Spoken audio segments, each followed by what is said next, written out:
अनार के बगीचे में इस बारिश के दिनों में खरपतवार जो आते हैं, वीड्स जो आते हैं, तो उसका कंट्रोल कैसे करें? हर्बिसाइड स्प्रे करें या ना? अगर इससे ज़्यादा जो है हम कैनोपी हटा देते हैं तो आप देखेंगे कि ये पौधे जो है बाद में स्ट्रेस में चले जाते हैं, फल का आकार जो है उस प्लॉट में जो है बढ़ता नहीं है। तो इसके ऊपर जो है आपको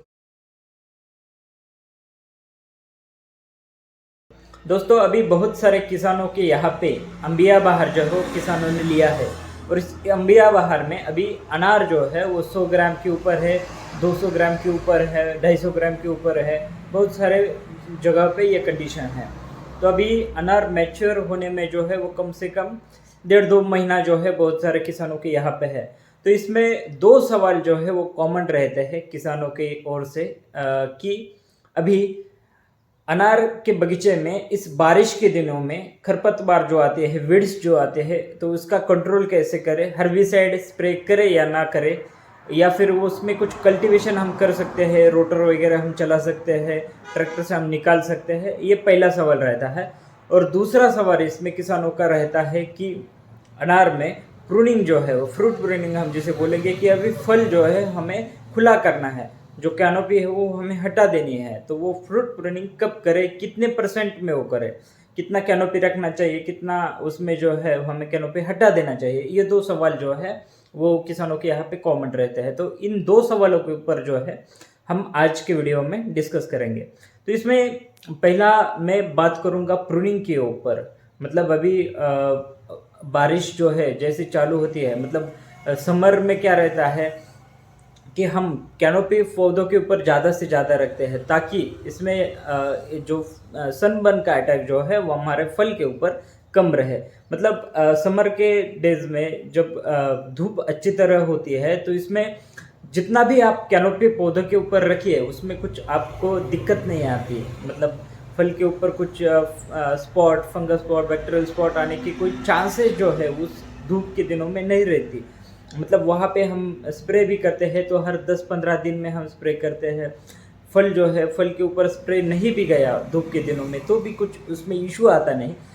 मतलब चांसेस नहीं रहते कि उसमें कुछ दाग आए, फल खराब हो जाए। लेकिन बारिश के दिनों में जो है हमारा फर्स्ट फोकस इसमें रहता है कि हर एक फल के ऊपर जो है हमें स्प्रे जाना चाहिए।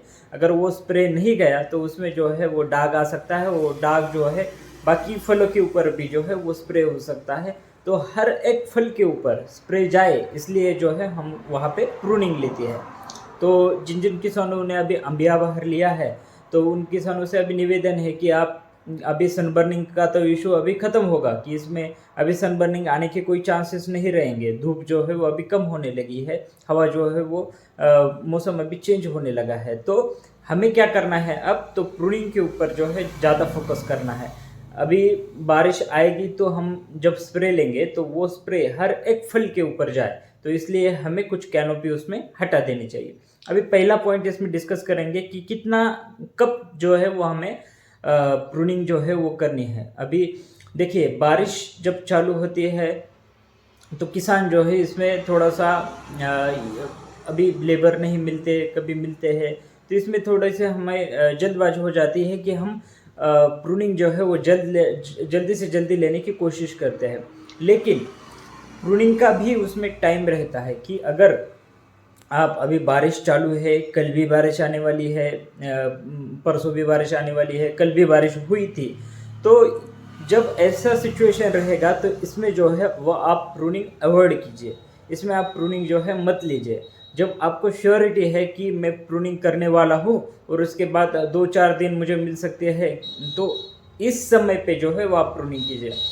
बहुत सारे किसान क्या करते हैं कि बारिश अभी चालू हो गई है, जो प्रूनिंग जो है वो हमें करना है, फल जो है हमें खुले करने हैं, ये तो चीज़ है। लेकिन बारिश चालू है और उस समय आप पौधे को ऊपर प्रूनिंग करते हैं। प्रूनिंग मतलब हम पकड़ के चलेंगे कि एक जख्म है पौधे के ऊपर। हम क्या करते हैं बारिश के दिनों में, जब बारिश गिर रही होती है, बारिश गिर के गई होती है या फिर बारिश आने वाली होती है, तो उसमें हम पौधे के ऊपर बहुत सारे जख्म जो है वो प्रूनिंग के माध्यम से कर देते हैं। और ये जो जख्म है वो ये मौसम जो है गीला रहने के कारण या फिर बारिश जो है मतलब कंटिन्यू बारिश होने के कारण ये ज़ख्म जो है वो सूख नहीं जाते, और इस ज़ख्म के माध्यम से जो है वहाँ पे फंगल अटैक जो है, बैक्टीरियल अटैक जो है वहाँ पे हो सकता है। मतलब हम पौधे के ऊपर कहीं भी ओपनिंग मिलते हैं, मतलब कोई ज़ख्म हम पौधे के ऊपर करते हैं तो वहाँ से वो इन्फेक्शन होने के चांसेस रहते हैं। कहीं तो एक आधा जो कांटा जो है पौधे का फल के ऊपर अगर उसमें ज़ख्म हो जाता है तो वहाँ पे भी इन्फेक्शन रहता है। मतलब हमें जो है ज़ख्म सूख जाए जल्दी, इसके ऊपर ज़्यादा कंसंट्रेट करना है। तो इसलिए मैंने पहली चीज़ जो आपको बताई कि प्रूनिंग जो है वो आप उस समय पे करिए कि जब जो है 2-4 दिन हमें बाद में धूप मिल सकती है या फिर उसमें बारिश ना आए, तो ताकि वो ज़ख्म जो है वो भर जाए, उसके ऊपर जो है मतलब इन्फेक्शन आने के चांसेस जो है वो कम होते जाए।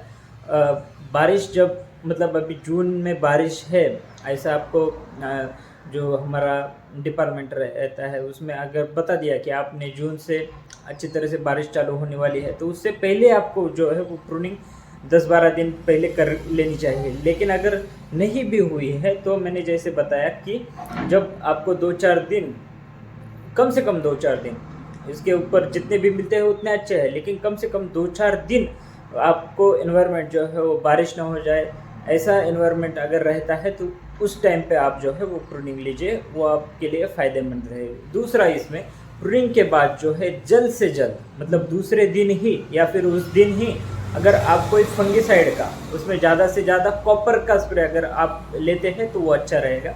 कॉपर में आप ब्लाइटॉक्स ले सकते हैं, ब्लू कॉपर ले सकते हैं, कोनिका जैसा इस्तेमाल आप कर सकते हैं। लेकिन कॉपर लेते वक्त भी आप ये ध्यान में रखिए कि जब एनवायरनमेंट जो है वो क्लाउडी रहेगा, उसमें धूप जो है वो कम रहेगी, तो उस टाइम कॉपर का जो है वो आप इस्तेमाल अवॉइड कीजिए।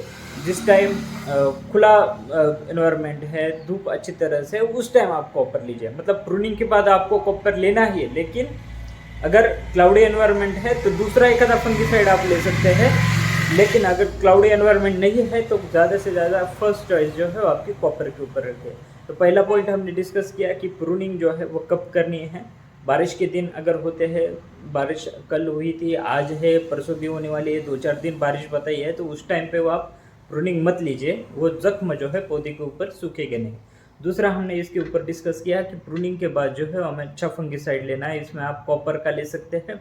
अगर क्लाउडी एनवायरनमेंट है तो कॉपर अवॉइड कीजिए, अगर साफ एनवायरनमेंट है तो कॉपर लीजिए। क्लाउडी एनवायरनमेंट है तो कॉपर के कॉपर का छोड़ के जो है आप दूसरा एक आधा फंगिसाइड, वाइस्टिन वगैरह जो है, या फिर दूसरा एक आधा फंगिसाइड M45 है, ऐसा एक स्प्रे जो है वो आप ले सकते हैं। अभी प्रूनिंग कब लेना है, दूसरा प्रूनिंग के बाद जो है कौन सा फंगिसाइड हमें लेना है, ये तो चीज़ें के। अभी प्रूनिंग कितना % लेना है, मतलब कितना % तक कैनोपी जो है आपको कम करना है। बहुत सारी जगहों पे जब मैं घूमता हूँ इन दिनों, तो उसमें हमें दिखता है कि ऐसे बगीचे रहते हैं कि किसानों ने उसके ऊपर कोई कैनोपी ही छोड़ी नहीं, मतलब पूरा जो है वो कैनोपी हटा दिया, खाली फल जो है हमें पौधे के ऊपर दिखते हैं। आपको पता है कि जो पत्तियाँ रहती है, जो कैनोपी रहती है, वो जो है फूड तैयार करने का काम हमें हमारे पौधे में करती है। और फल का पोषण का काम जो है, पौधे के पोषण का काम जो है इस कैनोपी के माध्यम से होता है। लेकिन अगर हम ये कैनोपी ही हटा दें तो पौधा जो है हमारा पूरा स्ट्रेस में चला जाएगा। फल का जो आकार है वो उतना ही रहेगा, उसमें ज़्यादा साइज़ में जो है हमें इंक्रीज जो है उसमें साइज जो है वो फल की नहीं बढ़ेगी। तो इसकी वजह से कैनोपी हटाते समय आप एक चीज़ इसमें ध्यान में रखी है कि 50% जो है इसमें 50% जो है हमें फल रहना चाहिए और 50% इसमें कैनोपी रहनी चाहिए। हमारा उद्देश्य क्या है इसमें कि फल के ऊपर, हर एक फल के ऊपर जो है वो हमें स्प्रे जाना चाहिए। लेकिन अगर ये पॉसिबल नहीं होता कि उसमें दूसरा भी हमें ये ध्यान में रखना है कि कैनोपी जो है वो हमें ज़्यादा से ज़्यादा कम नहीं करनी, कम से कम हमें 50% तक जो है कैनोपी रखनी है। तो अगर इससे ज़्यादा जो है हम कैनोपी हटा देते हैं तो आप देखेंगे कि ये पौधे जो है बाद में स्ट्रेस में चले जाते हैं, फल का आकार जो है उस प्लॉट में जो है बढ़ता नहीं है। तो इसके ऊपर जो पहला पॉइंट कवर हो गया कि प्रूनिंग कब करनी है। दूसरा पॉइंट हमने कवर कर दिया कि इसमें हमें फंगिसाइड कौन सा लेना है। तीसरा पॉइंट हमने कवर कर दिया कि कैनोपी जो है वो कितनी रखनी चाहिए, कम से कम 50%। उसके ऊपर जो है आप अगर लगता है आपको कि ठीक है, हम और 10% और 5% हम कर सकते हैं तो आप कर सकते हैं, लेकिन मैं जब बगीचे के ऊपर देखूँगा तो उसमें खाली फल ही दिखे, इस तरह से कैनोपी जो है हमने नहीं रखनी। पौधे बाद में जो है इसमें स्ट्रेस में चले जाते हैं। तो ये जो है वो चौथा पॉइंट इसमें हमने डिस्कस किया। आगे का जो पॉइंट है कि अभी प्रूनिंग हो गया, प्रूनिंग के बाद फंगीसाइड स्प्रे कर दिया, कितना % तक प्रूनिंग करना है वो भी हमने डिसाइड कर दिया। बाद में जो प्रूनिंग का कचरा जो निकलता है वो सब जो है हमें बाहर हटा देना है। अच्छा फंगीसाइड का कॉपर का स्प्रे जो है हमें उसमें लेना है। बाद में जो है उसके बाद जो आता है तो वीडीसाइड, मतलब अभी खरपतवार जो है, वीड्स जो है, हब जो है इन दिनों में ज़्यादा बढ़ते हैं, तो इसके लिए किसान पूछते हैं कि क्या इसमें हमें प्रैक्टिस करनी चाहिए, हर्बिसाइड वीडीसाइड जो है हमें स्प्रे करना चाहिए कि नहीं करना चाहिए। अगर स्प्रे हम करते हैं तो कब हमें स्प्रे करना चाहिए, कौन सा हमें हर्बिसाइड जो है इसमें स्प्रे करना चाहिए। तो आपके बगीचे को अगर हार्वेस्टिंग के लिए टाइम है 10-15 दिन तक, और वीड्स जो है वो छोटे हैं, मतलब पौधा जब हार्वेस्ट हो जाएगा तो वीड्स कम से कम हमारे घुटने तक आ जाएंगे, इतना अगर पोजीशन है तो आप वीड्स रखिए, उसमें कुछ हर्बिसाइड का इस्तेमाल मत कीजिए। अगर आपका बगीचे निकालने में अभी 2-2.5 महीने हैं और वो वीड्स जो है वो ज़्यादा ऊपर चले आएंगे, तो उस टाइम जो है आप हर्बिसाइड का इस्तेमाल करने की आप सोच सकते हैं। मतलब मैंने बता दिया आपको कि अगर बगीचा हार्वेस्ट होने में कम टाइम है और वीड्स जो है वो छोटे हैं, ज़्यादा उसकी हमें दिक्कत नहीं आने वाली, तो उस टाइम जो है वो आप हर्बिसाइड या फिर दूसरा कोई कल्टीवेशन की प्रैक्टिसेस के बारे में मत सोचिए। लेकिन अगर 2-2.5 महीना है फल निकलने में और हमें जो है वो वीडीसाइड स्प्रे करना ही है, तो उस टाइम पे जो है आगे हम डिस्कस करेंगे इसमें क्या लेना चाहिए।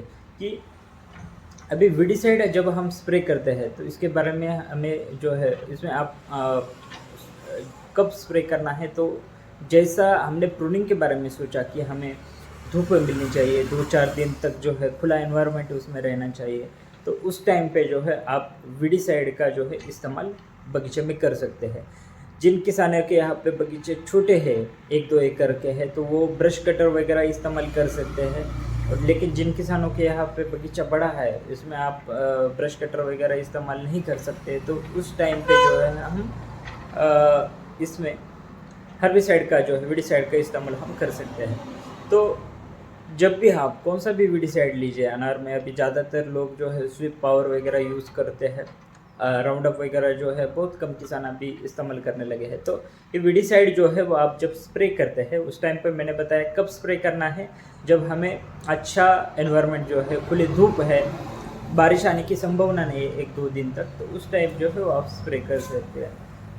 जब आप वीडीसाइड का स्प्रे करते हैं तो दूसरे दिन बाद, जैसे हमने प्रूनिंग के बाद किया था कि एक आधा फंगीसाइड का स्प्रे हम लेते हैं, वैसे ही जब आप वीडीसाइड इस्तेमाल करते हैं, वीडीसाइड का स्प्रे जब आपका हो जाता है तो उसके दूसरे या फिर तीसरे दिन बाद जो है, दूसरे दिन ही अगर आप करेंगे तो वो अच्छा रहेगा। तो आप एक आधा फंगीसाइड का स्प्रे जो है बगीचे में कर सकते हैं। अभी ये क्यों करना है कि ये जो वीड्स वगैरह रहते हैं, खरपतवार जो रहते हैं, तो इसमें कुछ स्पोर्स रहते हैं, फंगस के बैक्टीरिया स्पोर जो रहते हैं, तो वो जब हम एक आधा ब्रश कटर चलाते हैं या फिर एक आधा वीडीसाइड का स्प्रे लेते हैं, तो अटैक जो है, फंगल अटैक वगैरह जो है वो पूरे पौधे के ऊपर जा सकता है। तो वो जाने के बाद वहाँ पे आप देखेंगे कि जब हम उसमें कुछ प्रैक्टिसेस करते हैं, मतलब वीडीसाइड हम मारते हैं या फिर कुछ ब्रश कटर हम चलाते हैं, तो उसके बाद जो नीचे वाले फल है उसके ऊपर जो है वो दाग आना चालू हो जाता है, या फिर उसके ऊपर जो है बॉइलिंग वगैरह जो है वो आना चालू होता है। तो उसके लिए जब भी आप ये ब्रश कटर, मैंने बताया जो स्मॉल फार्म से उसके ऊपर 1-2 एकड़ के उसमें ब्रश कटर चलाएंगे तो अच्छा रहेगा। बाकी जो बड़े वाले फार्म हैं इसमें अगर आपने हर्बिसाइड भी स्प्रे कर दिया तो उसके दूसरे दिन बाद जो है आपको अच्छा एक आधा फंगीसाइड इसमें लेंगे तो वो अच्छा फल के ऊपर जो है अच्छा कंट्रोल रहेगा। अभी बहुत सारे किसान जो है ये सोचते हैं कि जो कल्टीवेशन प्रैक्टिसेस हम करते हैं कि उसके माध्यम से, लेबर के माध्यम से जो है वो वीड्स जो है वो पूरी तरह से हटा दे, या फिर ट्रैक्टर के माध्यम से जो है वो पूरा बीच में रोटर वगैरह चला देंगे तो वो वीड्स अच्छी तरह से हट जाएंगे। तो आप जो है ये प्रैक्टिसेस जो है बारिश के दिनों में अवॉइड करेंगे तो अच्छा रहेगा। तो इसमें आप तो एक तो ब्रश कटर इस्तेमाल कीजिए या फिर आप वीडिसाइड इस्तेमाल कीजिए, लेकिन कोई लेबर के माध्यम से कल्टीवेशन प्रैक्टिसेस न करेंगे तो अच्छा रहेगा। बहुत सारी जगहों पे हमने ये देखा है कि बहुत सारे किसानों के यहाँ पे अनार उतरने में एक 15-20 दिन बाकी होते हैं और उस टाइम लेबर लगा कर वो वीड्स वगैरह पौधे के आजू बाजू के हटा देते हैं। तो उसमें जो है बॉइलिंग का इशू जो है, फाइटोप्थेरा जिसे बोलते हैं, उसका अटैक जो है वो बढ़ जाता है और वो फल जो है वो उसमें दाग आकर जो है वो नीचे गिरना चालू होता है। तो और दूसरा, बीच में हम जब रोटर वगैरह चलाते हैं तो इसके माध्यम से क्या होता है कि वो ज़मीन जो है हमारे खुली हो जाती है। उसमें पहला वाला अगर कोई मॉइस्चर है वो तो हट जाता है, इसमें कोई प्रॉब्लम नहीं। ये अच्छी बात है कि मॉइस्चर हट गया, पौधे की मतलब ये बगीचे की ह्यूमिडिटी कम हो गई। लेकिन अगर फिर से बारिश आती है तो ज़मीन अगर खुली होगी रोटर प्रैक्टिसेस के माध्यम से, कल्टीवेशन रोटर वगैरह चलाने के बाद, तो वो ज़्यादा पानी वहाँ पे एब्सॉर्ब कर सकती है। तो इसमें फिर से जो है वो ह्यूमिडिटी या फिर बगीचों में मॉइस्चर लेवल जो है बढ़ेगा, और जितना मॉइस्चर लेवल बढ़ेगा उतना दाग वगैरह आने के चांसेस जो है उसमें बढ़ेगा। तो दूसरा पॉइंट हमने कवर कर दिया कि वीडिसाइड कब स्प्रे करना है। तो अगर आपके बगीचे में हार्वेस्टिंग के लिए मतलब 10-15 दिन बाकी है आपके बगीचे में हार्वेस्टिंग के लिए, वीड्स ज़्यादा छोटे हैं, तो आप वीडिसाइड इस्तेमाल मत कीजिए। लेकिन आपके यहाँ पे बगीचा अभी हार्वेस्टिंग होने में 2-2.5 महीना है और आपको वीडिसाइड स्प्रे करना है, तो बगीचा अगर आपका छोटा है, इसमें 1 एकड़ 2 एकड़ का है, तो आप ब्रश कटर चला लीजिए। अगर आपका बगीचा इससे बड़ा है तो आप वीडिसाइड का इस्तेमाल कीजिए, लेकिन जब एनवायरनमेंट खुला है तब आप वीडिसाइड इस्तेमाल कीजिए। और वीडिसाइड इस्तेमाल करने के बाद आपको दूसरे जो है कदा फंगिसाइड का वगैरह स्प्रे इसमें लेना है। कल्टीवेशन प्रैक्टिस है जो है वो ट्रैक्टर के माध्यम से या फिर लेबर के माध्यम से हम जो निकलते हैं वीड्स पौधे का आजू बाजू के, तो वो बारिश के दिनों में अवॉइड कीजिए। इससे क्या होगा, मैंने बताया, मॉइस्चर जो है आपका ज़मीन जो है वो खुला हो जाएगा। जब बारिश आएगा तो वो ज़्यादा पानी एब्सॉर्ब कर लेगा। अगर पानी ज़्यादा एब्सॉर्ब कर लेता है तो इसमें ह्यूमिडिटी बढ़ेगी, मॉइस्चर बढ़ेगी, बाद में जो है फंगल जो डिसीज़ अटैक जो है इसमें बढ़ सकता है। लेबर के माध्यम से आप पौधे के आजू बाजू के बहुत सारे किसानों के ये रहता है कि वो बेड जो है वो साफ दिखना चाहिए मुझे। धूप के दिनों में वो अच्छा है, धूप के दिनों में वो कोई इशू नहीं आता, लेकिन बारिश के दिनों में अगर आप वो लेबर के माध्यम से निकालेंगे वीड्स, तो इसमें जो है फाइटोप्थेरा का बॉइल का अटैक जो है इसमें बढ़ेगा। तो आपको ये चीज़ भी उसमें ध्यान में रखनी है कि खरपतवार का कंट्रोल करते समय जो है आपको कैसा करना है। ये सारी चीज़ें जो है मैंने आपको कवर कर दी। प्रूनिंग के बारे में हमने डिस्कस कर दिया, बाद में वीडिसाइड के बारे में हमने डिस्कस किया। अभी बहुत सारे किसानों का एक सवाल है कि हमने तो वो सनबर्निंग के लिए लगा रखा है, क्रॉप कवर लगा रखा है, तो वो अभी हम हटा दें या फिर रखें? हटा देने से क्या फ़ायदा होगा, रखने से क्या फ़ायदा होगा? मतलब एक फ्रूट कलरेशन में, मतलब अनार में अगर कलर अच्छी तरह से आपको चाहिए तो आप देखेंगे कि जिन बगीचों में अभी क्रॉप कवर जिन्होंने हटा दिया है तो उसमें ज़्यादा कलर डेवलप होगा, लेकिन जहाँ पे वो कवर जो है वो रखा हुआ होता है तो वहाँ पे कलर जो है वो हमें कम दिखेगा। बैक्टीरियल ब्लाइट के बारे में भी कुछ पॉजिटिव है, मतलब अगर जिन्होंने क्रॉप कवर डाला है वहाँ पे बहुत सारे किसानों का एक ये है फीडबैक है कि बैक्टीरियल ब्लाइट का अटैक जो है वो कम हुआ। लेकिन कुछ जगह पे ऐसा है कि वो सॉइल मॉइस्चर हटाना ही बगीचे से, जब हमने क्रॉप कवर हटा दिया तो वो बगीचे की जो है वो ह्यूमिडिटी हट गई और जो दाग आना जो है वो कम हो गया। लेकिन जब हमने वो क्रॉप कवर रखा था तो वो ज़मीन जो है वो जल्दी सूख नहीं जाती थी और ज़मीन सूखती नहीं थी, इसलिए बगीचे में ह्यूमिडिटी ज़्यादा रहती थी। और ह्यूमिडिटी अगर ज़्यादा रहती थी उसमें डिसीज़ का अटैक जो है वो ज़्यादा, मतलब इसमें कुछ प्लस है कुछ माइनस है। तो इसके बारे में डिटेल्ड वीडियो जो है हम अगला वाला वीडियो जो है हम पब्लिश करेंगे। फ़िलहाल इसमें मैंने जो बताया प्रूनिंग के बारे में और दूसरा जो मैंने बताया आपको हर्बिसाइड के बारे में, इसमें सारी चीज़ें जो है मुझे ऐसा लगता है कि मैंने कवर कर दी। तो आपको इसमें अगर कोई सवाल है तो आप जो है वो कमेंट बॉक्स में जो है वो आप पूछ सकते हैं। इसमें मतलब जो मैंने पॉइंट्स बताए इसमें आपका कोई क्वेश्चंस वगैरह है, मतलब ये सारे आपने चीज़ें बताई, लेकिन इसमें हमें ऐसा लगता है कि मेरे यहाँ पे ऐसा एक्सपीरियंस था कि मैंने पिछले साल ऐसा किया और ऐसा हुआ। आपके भी कुछ सुझाव है, आपका भी कुछ इसमें एक्सपीरियंस है तो वो आप कमेंट बॉक्स में शेयर कीजिए ताकि बाकी किसानों का जो है इसमें फ़ायदा हो जाए। तो आज का वीडियो कैसा लगा आपको, इसके बारे में जो है वो ज़रूर कमेंट बॉक्स में बताइए। जिन किसानों ने अभी तक चैनल सब्सक्राइब नहीं किया तो वो चैनल के नाम के सामने जो सब्सक्राइब का बटन है उसमें सब्सक्राइब कर दीजिए और बेल आइकॉन, लाइक आइकॉन जो है इसमें प्रेस कीजिए और ज़्यादा से ज़्यादा अनार के जो हमारे किसान हैं उनके साथ जो है हमारे अनार के वीडियो शेयर ज़रूर कीजिए। धन्यवाद।